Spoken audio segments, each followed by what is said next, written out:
just think about it, because we've all done it. When you've had a meditation experience or an energetic experience that has been really cool, and then look at what happens afterwards. And what it does, you see, is not the experience, but the clinging to the experience starts to create this separation between your mind and body. It creates more separation because experiences are a memory. That's it. Any experience, as soon as it's labeled as an experience, it's already a memory. It's not happening anymore. It's done. And that is how we need to relate to experience. It's done. That was something that happened that you maybe can't even remember.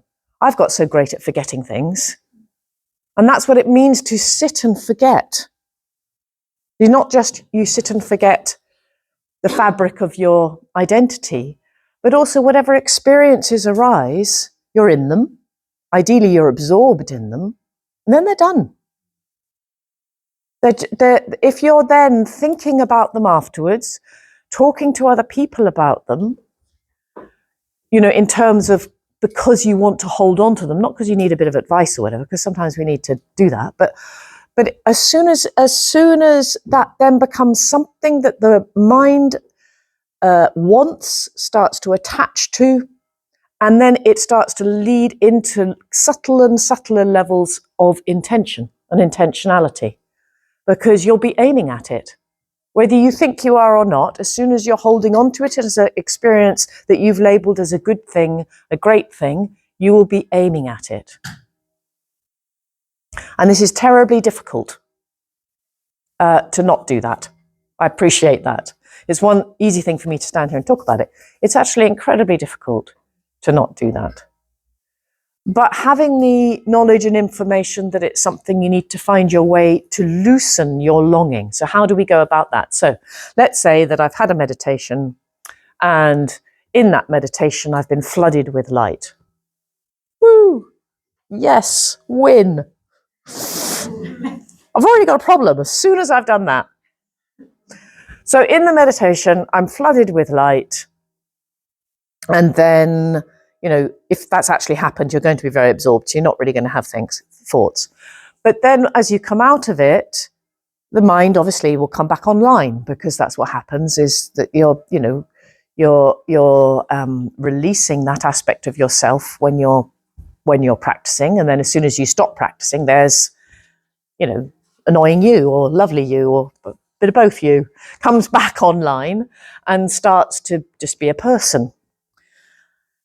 But then obviously next time you go to do your practice, have got all kinds of whole agenda, depending on what you as an individual take to that, about wanting that again, because it felt so good, because it seemed to be giving you a sense that you were getting somewhere. So you get attached to the idea of progression. So you need it to show up again to prove to you that you're not a useless human being, because actually you're really insecure and your personality stuff hasn't worked out around insecurity.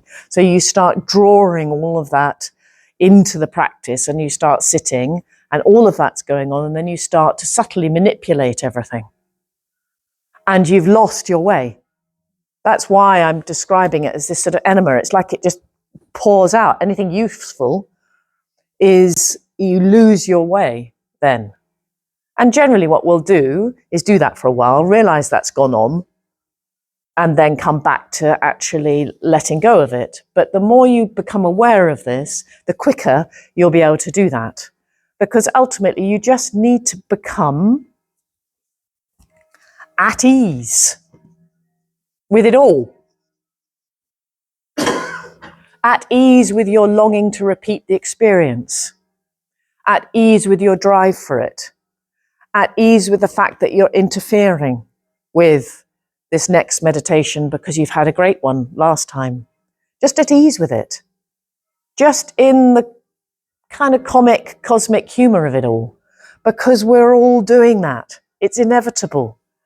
If you've just had the most delightful, wonderful thing go on, of course, we're human. We want more of it. And it's not the wanting more that's the problem. It's the way that we attached to it, or the way that when we have something really painful and difficult, that we want less of it. The way we attach to that is the problem.